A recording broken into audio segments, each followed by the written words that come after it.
What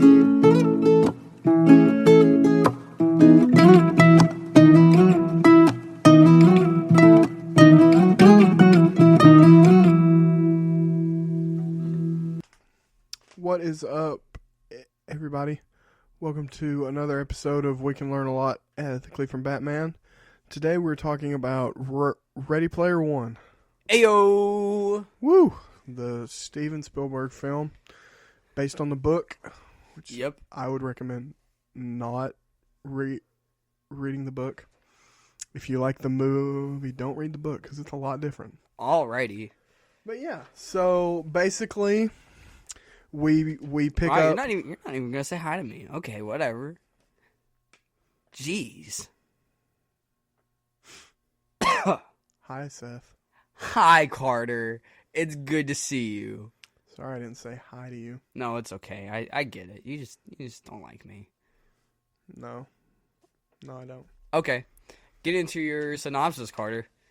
Like I was saying, we pick up in Columbus, Ohio in 2045, and we're following this kid, Wade Watts. And he's a name. Yeah. He's in this world where pretty much no one lives in reality. They all live in this VR headset called the OASIS. And it's this world where pretty much everything from pop culture you could think of, it exists. Yep. And you can do pretty much anything you'd want to do. Like Wade opens up and he's talking about like there's a Minecraft planet. There's a vacation planet. Yeah, there's a vacation planet. You can climb Mount Everest with Batman. Just like anything you'd want, you can do in the Oasis. Mm-hmm. And the Oasis was all created by this man named James Halliday in 2025. Last year? Yeah, last year. Crazy. Just about a month ago. Yeah. The Oasis launched in this book. And it was created by James Halliday and his friend Ogden Morrow. And we find out Halliday passed away, I think it was 2040. I think it's been 5 years. Yeah, I mean, it's not really important to the story. But he created this Easter egg. And the person who finds the Easter egg gets control of his company, gets control of the Oasis, and gets all of his money, which is $500 billion. Lots of money. Yeah, lots of money. So we pick up on Wade and some long forgotten guy cracked the first clue, and there's this race. Yeah. And it's the toughest race. Like, no one's beaten it. I think it's been 5 years and no one's beaten it. And so Wade gets into the race, and we meet his friend H. H is racing with him. He's his best friend. He's never met him in real life. He just knows him from the Oasis, because that's how people live in this world. And they do the race. And in the race, there's Gunthers, which are the egg hunters. That's what they call them. Mm-hmm. And IOI, which is the evil bad corporation. The evil bad company that wants to take over the Oasis. They enslave people in the Oasis to work for them. Pretty typical bad headquarters stuff. Pretty typical. And the CEO of this company is Nolan Sorrento, and he's the main villain throughout the whole film. Yeah, I'm surprised you know all of these people's names. Dude, I've seen this film so many times. I know you have. I love it. But Wade has to go back to the back of the race to pick up loose coins because his car is almost out of gas, and he's driving the DeLorean from Back to the Future. Back to the Future. Yeah. Wade's avatar's name is Parzival. Yeah. By the way, so no one in the Oasis knows him by Wade.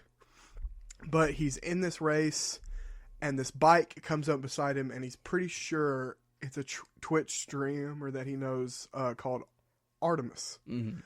But they go through the race. Wade gets close to the end and can't get past Kong. King Kong, by the way. Not Donkey Kong. King Kong. King Kong. And Artemis tries, and Wade stops her, and her bike gets all crushed up. And then they take it to H's workshop because H can work on the stuff. And Wade and Artemis have a conversation about how, like, Halliday never really made rules, and how not being able to get past Kong just seems impossible. Like, that shouldn't be right because Halliday hated making rules. Yeah. And then Artemis kind of tells Wade, like, hey, you need to get your head in the game because you're only thinking about the money. Yeah. Like, you're not thinking about the stakes here. Like, what if IOI offers you guaranteed coin and you just give them the egg? Like, we can't let that happen. Yeah. So Wade goes to what are called the Halliday Journals, which is every memory Halliday had, but also stored there's like every movie he watched, day and time he watched it, games he's played, books he's read, pretty much anything about Halliday. Yeah. And he talks to the curator of the museum, and he takes him to a scene that he's seen a bunch of times, and it's a party after they launched the OASIS, and Halliday and Ogden Morrow are talking about how like they have to make some rules in the game because like there has to be some legal precedent, and Halliday didn't want to do that. And then he mentions a line about going backwards. Like really fast. Backwards, really fast. Like pedal to the metal, you know. Which Bill and Ted did it. No way that no one found this out. So that's the clue. So Wade goes back to the race, goes in reverse, goes under the track, and ends up winning the race. Getting the first key. And now IOI's like, who's this kid? Yeah. We've got to get him, like, why does he have the first key? Yeah. So then, like, the rest of Wade's friends get the key, and they're trying to figure out the second clue, and they go to this dance club. Artemis and Wade go to this dance club, and they end up there, and they're dancing, and they think they found out the clue, but they're not sure. And then nothing really, like, nothing's happening to indicate that they found the clue. Yeah. And IOI shows up. Because Wade leaked his name. Well, yeah, Wade said his name. He said, like, my name's Wade. And to Artemis. And because he loves her. Yeah, because he loves her. And IOI had hired a character named IROC to watch Wade and try and kill him, basically. But IOI gets there. They almost kill Wade and Artemis, and then Wade has an item that turns time back, and then Artemis tells him, like, hey, this isn't real. Yeah. Like, the world that we're in right now isn't real, and you need to be living in the real world, but I don't think you ever have. Yeah. So they, like, have their big breakup kind of moment, and then Nolan Sorrento, now knowing who Wade is, contacts his avatar, Parzival, and they have a meeting, and IOI brings Parzival into the real world through projectors, and Nolan's like, hey, I got a lot of money, find the egg for us. I'll give you a lot of money. And Wade's like, nope, can't do it. And Nolan drops Wade's name. says like, "Hey, I know who you are. Wade Watts. I'm gonna blow up your house." Wade Watts. Because no one's gonna care with all the problems going on in the world. No one's gonna care that a trailer in the stacks, the trash part of Columbus blows up. Like, no one is going to care. Yeah. So he blows up the house, but Wade's not there. So Wade's aunt, her boyfriend, and all the people who live in the stacks with Wade die.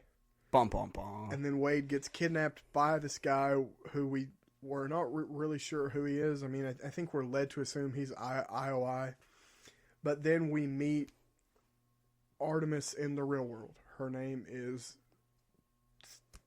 Samantha Cook. And her and Wade have like their I mean, I guess like their moment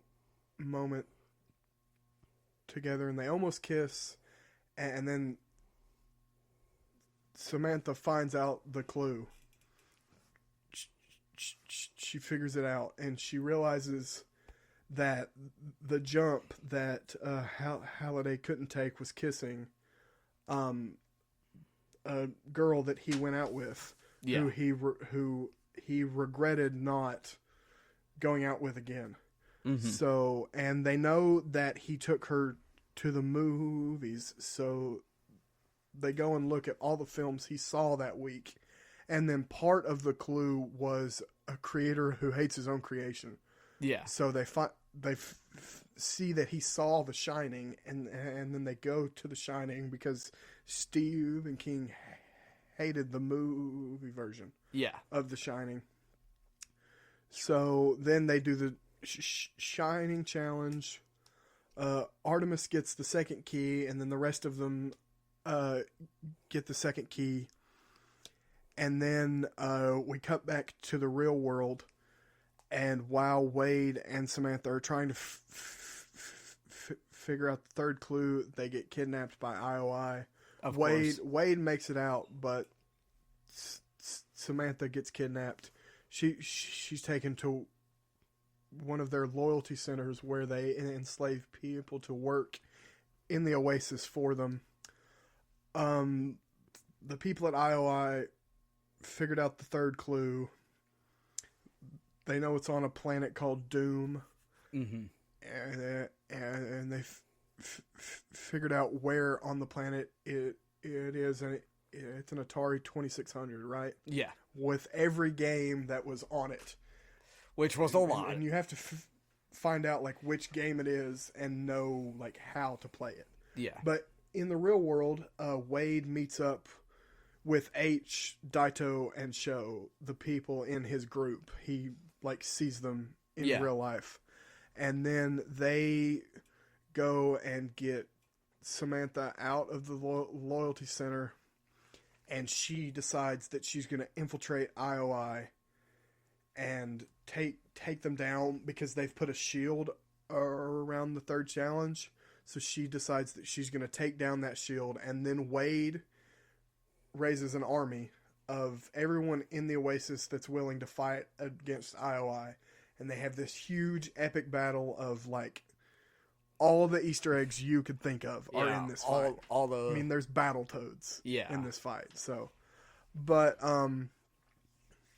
then they end up in the castle. Wade's at the Atari 2600, and then Nolan comes up in his avatar form and says, like, "This is your last chance, Wade. I'm about to kill you." Yeah. And he has this thing called the Cataclysm, which will kill everyone on the planet, including the one who activated it. He sends it off, and everyone dies. But then we figure out that Wade had an extra life that he got from the curator. And then Wade plays Adventure, which was the first game to have an Easter egg. He goes, he gets the invisible dot, takes it back to the beginning. Easter egg's there. He gets the third key, puts all three of them in the door, and then Anorak, Halliday's avatar, tells him like you have to sign these papers, but Wade realizes like this represents the biggest mistake Halliday made, which was making his friend Ogden Morrow sign over his shares in the company so Halliday could run it by himself. And then Wade gets the egg. Nolan goes to jail because he enslaved a bunch of people. Yeah, he did that, and he tried to kill Wade. Yeah. So he goes to jail. Wade gets the egg and decides that he wants to run the Oasis with his friends because that's the mistake Halliday made, was trying to run it by himself. Yeah. And then the final scene is him talking about how they closed the Oasis on Tuesdays and Thursdays because people need to spend more time in reality. Yep. And that's Ready Player One. Yep. In a nutshell. In like 15 minutes. But there's a lot in this movie. There is a lot. So back when this movie came out, I'm gonna give a little personal story. I didn't go watch it because I was like, this looks stupid. And then I watched it and I was like, you know what? That wasn't so bad. I kind of liked it. This is good, you know? And I watched it a couple other times and I was like, yeah, this is good. And I watched it this time and I don't know what has happened to me. But I was just like, this is dumb. Like, really? A little bit, yeah. I love this movie. A little bit, yeah. I was like, wow. This is just what my brain looked like when I was 13. I absolutely adore this movie. I know I've probably you do. seen it like 50 times. I know you do. And like, I can understand why people really like it. I do. Because I like it. I think it's an alright movie. I can understand why people really don't. Because Yeah. there's some problems with the story. Oh, yeah. But I can turn my brain off and enjoy the nostalgia. You can turn your brain off and be like, oh, Battletoads? DeLorean? Yeah. King Kong? Like, the 80s and the 90s, I love everything from that era. So this is my movie. Yeah. Like, and I love dystopian stories too. Yeah. So this is great. And like I do like this movie. I think it's all right. But like I watched it and I was like, man, like this is not as good as I remember it being. Like there's just some stuff with it and like other things in my life have like kind of hindered me from liking it. But like it's just so funny. Because I'm like, when I watched it, I was like, oh my gosh, look at this. Oh my gosh, it's Ryu from Street Fighter. Like, oh my gosh. And like, anytime you watch it, you'll probably notice another character in the background. Oh, yeah. But I don't know. The battle is full of people. Yeah. But I don't know what clicked in my mind this time I watched it. But I was like, you know what? I'm not as big of a fan of this movie as I thought I was. Carter will always defend this movie. Yeah, I will. I get it. I get why people wouldn't like this, but I mean, I love everything about this. Yeah. I love every reference. I didn't understand a lot of them the first time I watched this, but as I've gotten older and watched more films from that era, I get more of them. Yeah. There's a lot. There are a lot of them. And it's not just video game stuff. No, it's movies, books, music, books. Yeah. I mean, pretty much everything. Yeah. It's just, like I said, like that's what my mind looked like when I was like 12 to probably still now. I mean, we're in my bedroom right now and it pretty much looks like the Oasis. Yeah. But, I mean, it does, like, just looking at the film, it does scare me how much time I'd spend in the Oasis. Oh, yeah, 100%. Because I would not spend time in reality. I would. I mean, I think me right now, if I had the Oasis, I'd be in there all the time. Why not be, what's like the Facebook VR chat? The Meta? Yeah, why not just go to the Meta, Carter? Because it's not the Oasis. I guess so. But, like, them going to the theater and going into films. Yeah. Dude. That's what I would do every day. you know how much time I'd spend in Back to the Future. Yeah, that's fair. I'd live that movie so many times. That's fair. That's valid. But it does scare me. And I think that's kind of the point they're going with. Is like, whoa. I would spend a lot of time. Yeah, and like we get some montages of like people like just being in the Oasis, but like it's like outside of the Oasis, and you're like, man, they look so stupid. Mm-hmm. Yep.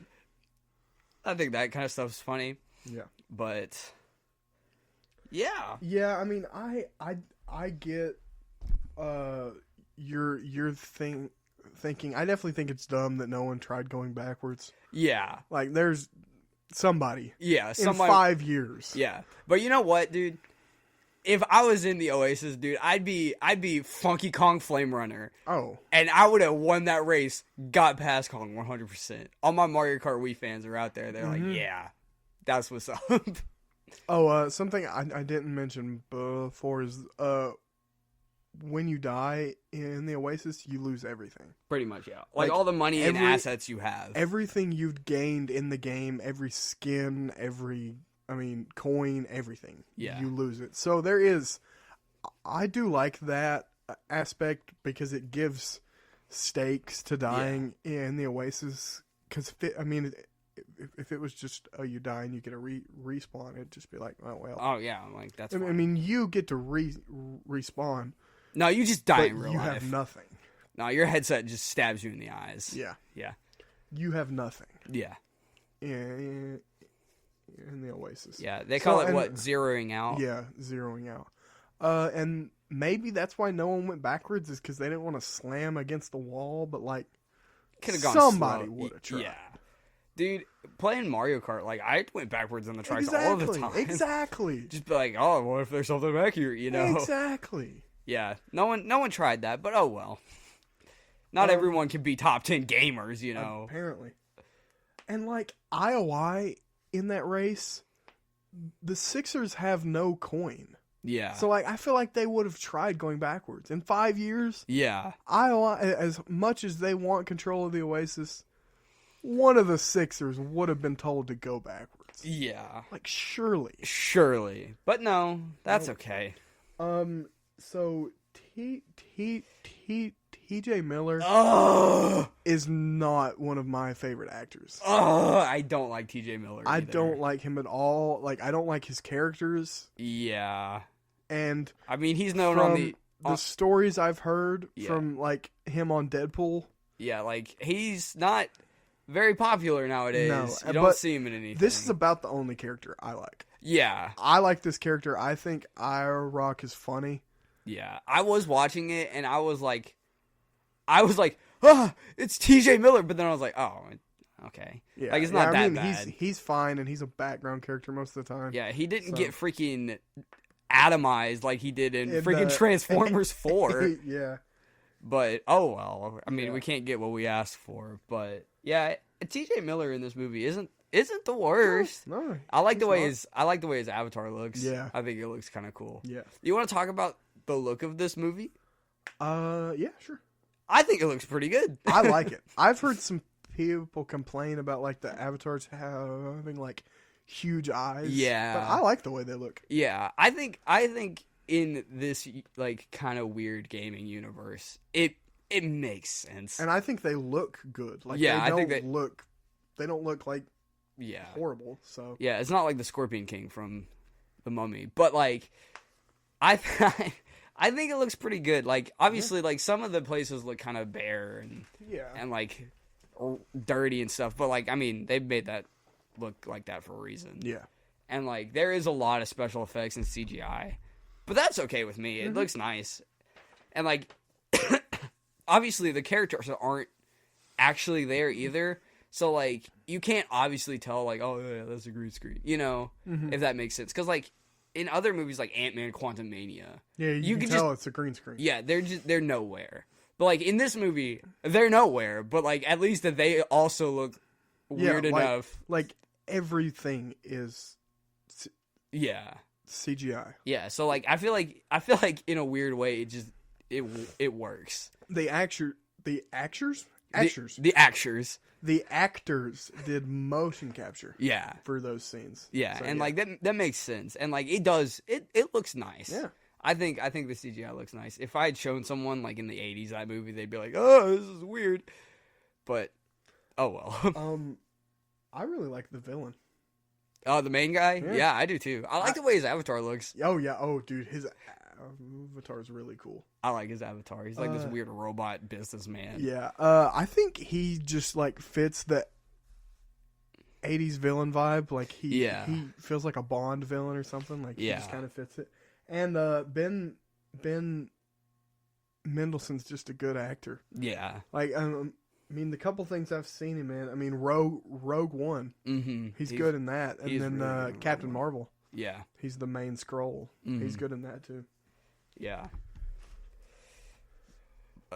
But I think the scene where IOI brings Parsifal into the real world, I really like that scene too. Yeah. I mean, I hadn't really thought about them doing that, but it makes sense. And they probably had stuff like that 100 times over.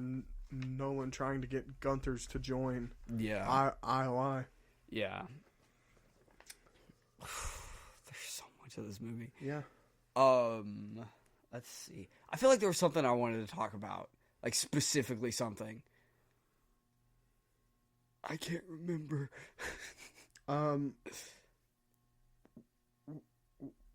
What do you think about the Shining challenge? I thought it was cool. Someone who's never seen The Shining, but I definitely liked it. I liked it this round. This round threw a lot more because I've since seen The Shining. Yeah. So yeah, I get more of the references. Yeah. But I think it adds a cool element, a horror element that otherwise wouldn't have been in this movie. Yeah. So yeah. I did like it. I thought it was kind of funny. I thought it was funny. It was like the hate your own creation. Obviously, Stephen King. Yeah. Yes, he hated that movie. Did not like the Shining film at all. Yeah, and it's funny that like that was his thing. Yeah. But what do you think about the last thing being adventure? Oh, I definitely like it. Yeah. Have you ever played adventure? Yeah. Okay, I just wanted to make sure. Yeah. I mean, I think it's cool because it was the first game to have an Easter egg. It just feels like that would be the natural choice for this. Yeah. Since they're on the hunt for Halliday's Easter egg. Yeah. So it just makes sense. You know what I think is like really funny about this movie is like, okay, yeah, this guy is like obsessed with all this 90s and 80s and 70s stuff. Yeah. It's really funny because like when I think about it, I'm like, yeah, James Halliday was born in the 70s, but he's not. Yeah, he was. He was? Yeah. Oh yeah, he was. But like he died in 2040. Well, yeah, that's fair. But like, I think it's funny. But like, all the other kids are like, "Oh yeah, this. Oh yeah, this," and they're like young guys like us. But like, all these people are like that. Well, and I think it's because of the OASIS. Yeah, it definitely is. It's where they live. Yeah. So they're all living Halliday's childhood. Yeah. Basically, I mean, everything that he grew up with is popular. Yeah. In the OASIS. Yeah, but like I think it's funny because like I see kids now, and like man, they wouldn't give a crap about any of this stuff. I mean Wade was born in like, I think he was born in like the 20. It was. I think it was 27. Yeah, I think it was 27. Yeah, so 2027. So, yeah, I mean, he probably wouldn't know. Like, in our world. Yeah. He probably wouldn't know about this stuff. But because of Halliday, he knows about this stuff. But I just think it's funny because they're all like, oh, yeah, Adventure on Atari, or like, this movie, song. I was born in 07, and most kids my age would not get the references in this film. Yeah, I know. And, like, me too. Like, I could just think of like other friends of mine that would have been like. I mean, I think we're the odd ones out. Oh yeah, 100%. But like, I think it's kind of funny that all these people, because like kids now don't know this stuff at all, and like they wouldn't even give it a second thought. I mean, they don't know stuff from our childhoods, much less our parents. Yeah, that's true. But yeah, I just thought that was kind of funny. Oh yeah. So I like Wade being the main character, but that he doesn't contribute fully to solving the clues. Yeah. Like Artemis solves the second one. Mm-hmm. I think it's good to show that he is a part of this team. It helps with the ending that he agrees to run the OASIS with them. Yeah. Because they did help. Yeah. They did help a lot. Yeah. So I think that was a good choice not to make it all him. Yeah. And like Artemis does stuff, H does stuff. Like I do like that. Daito and Sho definitely do stuff. Yeah. In the final fight, at least. Yeah. And like I do like that because they are a team, and I mean the high five. Yeah. And then, like, they are a team, so, like, obviously one person wouldn't be carrying the whole team on their back. Yeah. But, yeah. One thing that I really do not like. Uh-oh. Carter doesn't like something about this movie? This is, like, one thing that I hate so much. IOI cracks the third clue. Yeah. And we never, like, we get the clue, we hear it, and then, like, that, we find out IOI cracked it. Yeah. And they know what planet it's on. They know what castle it's on. And they've already put up a shield. Yeah. That is kind of silly. Like, and I get that they were running out of time. And they couldn't have a 30-minute scene where Wade and Samantha were trying to figure it out. Yeah. But at least gave us some dialogue, like, or something. Let us show. I mean, there's a whole department of people at IOI dedicated to studying Halliday. Yeah. Give us a 10 minute clip of them being like, "Oh, it's this." Yeah, like them cracking the clue. Yeah. Instead of one line of, "Oh, they found it." Yeah, that is kind of silly. Yeah, that's one thing that I really don't like. Yeah. But I mean, they needed a lot of time for the last fight, because I mean, I think they find the third challenge and there's an hour left. Yeah. So that's how long it all takes. Yeah. I think too about them dying and losing all of their coin. I really like that you can show them bleeding.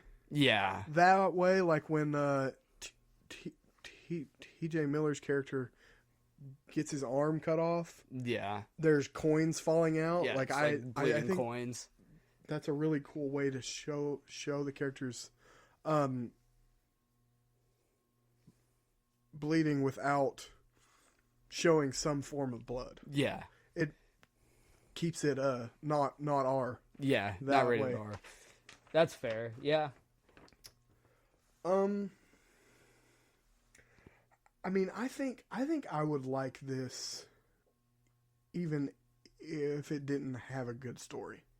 Yeah. I'm not saying every element of the story is perfect, because there's definitely some problems. There's definitely problems. But Halliday teaching Wade the lessons that he didn't learn, to ensure that the next person runs the OASIS in the right way through the challenges, I really like that part. Especially the last test where he makes tries to make Wade sign the papers. I think that really shows how much Wade knows Halliday and how much he's learned from his mistakes. Yeah. And I thought that was a really good part. And I think that's what Halliday was trying to do with these challenges, is to ensure that his successor doesn't make the same mistakes that he did. Yeah. That is a nice element of the story and stuff. But if there was no story and it was just stuff flying in your face, you'd still like it? Probably.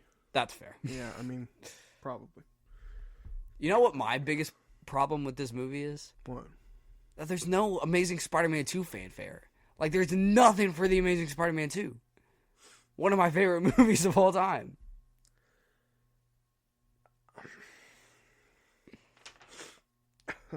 That's what I don't like about it. So, one of my, I think one of, if not my favorite scene in the whole thing is right at the end when Wade has the egg. But you're seeing it from the real world, so like his gloves are glowing, and you can see he's got the OASIS headset on, and a tear rolls down his face outside of the OASIS headset. I really like how that like shows that while this world, most of the people are living in the OASIS, they're still people. Yeah, and like to quote Halliday, reality is the only thing that's real. So like that's what he's trying to teach Wade too, is that don't spend all of your time in this game that I made. This wasn't supposed to be this. Yeah. And that like Halliday talks about him being scared his whole life and not being able to connect with real people. And that's why he made this, is so he could have a space for himself to just be himself. But that people need to spend time in the real world because it's real. Like, it's real things happen in the real world. And the things that you do in the OASIS, you can make connections with people. But sometimes they aren't real because you can put up a mask. Yeah. In the OASIS. You can be fake. Yeah. And stuff like that. Yeah. But yeah, I mean, that's pretty much all the thoughts I had on it. You got any more before we get into the... There's a lot of references. The small amount of behind the scenes I have because I couldn't find a lot. There's a lot of references. There are, and we could spend another hour just talking about the references. What do you think of the Clark Kent glasses that he wears for like one scene? Love them. What do you think of the Alien? Love it. Reference. Didn't get that when I first saw it. I do now. What do you think of Battletoads? Heck yeah. Iron Giant. Heck yeah. Why not? Gundam. Gundam. There is Gundam in it. The one girl from Overwatch showing up like 4 times. Yeah. Pointless Hub mentioned that quite a lot. He did. What's some other references I could list off? Chucky is in it. The Batmobile from like the 60s show shows up in the first race. Yeah. Its brake sound. Yeah. Is the theme song. Nice. Nice. Like the squeals of its brake. Yeah. Make that sound. I feel like there's so many. There is so many more. Oh, I can't think of hundreds. It. Yeah, hundreds and thousands of all this kind of stuff. Yep. But we can get into behind the scenes. Like I could tattoo this on my ankle. Okay. There's that. Not that many. So I could tattoo this on my eyeball. One thing. God, thank you. Jeez, I tried. Okay. That's gonna be the first tattoo I ever get. This is a recent film, so there's not a lot of behind the scenes. Okay. This, if we ever become big and we go to like conventions and stuff, just know I'm gonna have the behind the scenes of Ready Player One tattooed on the inside of my eye, like my eyelids. Okay. Whatever. Take notes, everybody. But Warner Brothers, I thought this was interesting. They bought the rights for this film before the book came out. Yeah. So they didn't even care about the book. No, they just wanted all that cheddar cheese. They liked the idea. Yeah. They liked the concept of this. Christopher Nolan, Robert Zemeckis, and Peter Jackson were considered to direct this film. Would have been real different if Christopher Nolan. Ready Player One, directed by Christopher Nolan. That would have been something. That would have definitely been something. Oh. Peter Jackson also would have been pretty interesting for that one. But so most, if not all, of the real world scenes were shot on practical sets, like on location. Even the stacks. Yeah. There's stacks somewhere. Yeah. Nice. I mean, I think they made those. Oh, so like there's not actually just like a trailer park that looks like that somewhere? I don't think so. That'd be interesting though. It would be. I don't know how practical it would be, but Yeah. it would definitely be interesting. But like the car chase was practical, and the explosion that took down the stacks, like half of it was practical. Like the first explosion was, but then the actual falling of the stacks was not. I would guess so. Seems a bit big for that, but the Oasis scenes were all shot with motion capture, and they were handled by Industrial Light and Magic, which famous for doing pretty much all of the Lucasfilm. Yeah. I mean, did Lucas start it? I think so. I think he started it on Star Wars. Yeah, they also animated Transformers 1. They did. Which is a fire movie, and it also looks amazing. Mm-hmm. But Spielberg said this was one of the hardest films he ever worked on, other than Jaws. Yeah, we already talked about that. Problem in of itself. Yeah. But this one was hard because of the sheer amount of digital effects. Which makes sense. And the amount of time it took to create these effects. Like he said every day he had 3-hour conferences with Light and Magic. Yeah, that's crazy. Yeah, it's insane. But I mean, I would say 75% of this is in the Oasis. Yeah. I mean, most of this film is in the Oasis. Yeah. And it looks good. Oh, he definitely got his vision across. Yeah. So the Shining scene, they used film from The Shining, recreated it digitally so that they could get shots and angles of the hotel that weren't in the first film. Nice. I like that.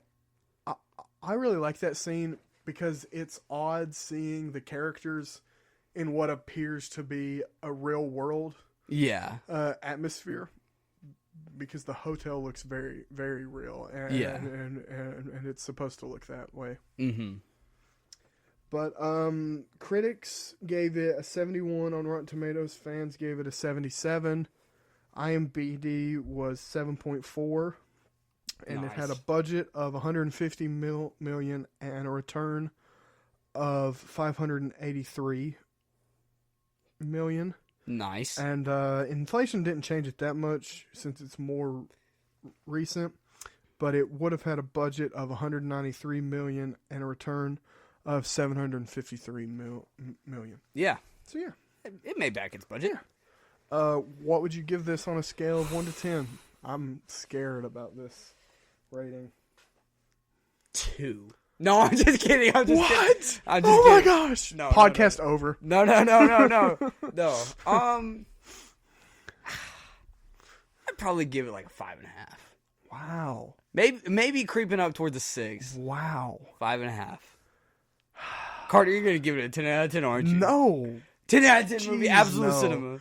If this is not the film that deserves a 10 out of 10. I like it not that much. Okay, I would say if it gets more, or if it's like an 8, I'm gonna be so mad. I'd say a solid 7. Okay, just a solid 7, like right on the dot. 7. Yeah, 7. All right, Carter. I like it. I will admit it has its problems, and I understand why people would not like this. Yeah, but it's just, I mean, it's perfect. I like it. Okay. Yeah. So this is your Amazing Spider-Man 2. Yep. Yep. Now you have to mention Ready Player One in every episode. Jeez. You got. It's not easy to find a way to get it in there. All right. Alrighty then. People are gonna hate us for this stupid joke that I've made. They are. It's dumb. Just but stop it's funny. listening. Jeez. Or people will start listening. When we finally do the episode on the Amazing Spider-Man 2, in fanfare. It's gonna be parades. You gotta throw a party. Our episode on Amazing Spider-Man 2 is gonna be 2 minutes long. It's just gonna be like, I love it. Done. No notes. No notes. Chef's kiss. Chef's kiss. 10 out of 10 movie. 10 out of 10. Either people will stop listening to our podcast because I make this stupid joke, or people will keep on listening to figure out how I can get it in there. Yep. It's the perfect scheme. It's perfect. It's something, all right. It's definitely something. We're going to talk about this more than we talked about this actual movie. Do you want to tease the next episode, Seth? Well, I think you should since you picked it. Oh, okay. Tell him, Carter. What is it? So I'm on the edge of my seat. Next episode, sorry. We are doing Treasure Planet. Oh, a movie I've never seen. I'm really excited for you to watch this. I've seen clips. It looks very nice. I love this so much. And yep. I'm not going to talk about it much because I'll keep talking. Yeah. But I'll save it till the next one. Yep. Well, that is our episode on Ready Player One. Yep, and we will see you all on the next one. And remember, we can learn a lot ethically from Batman.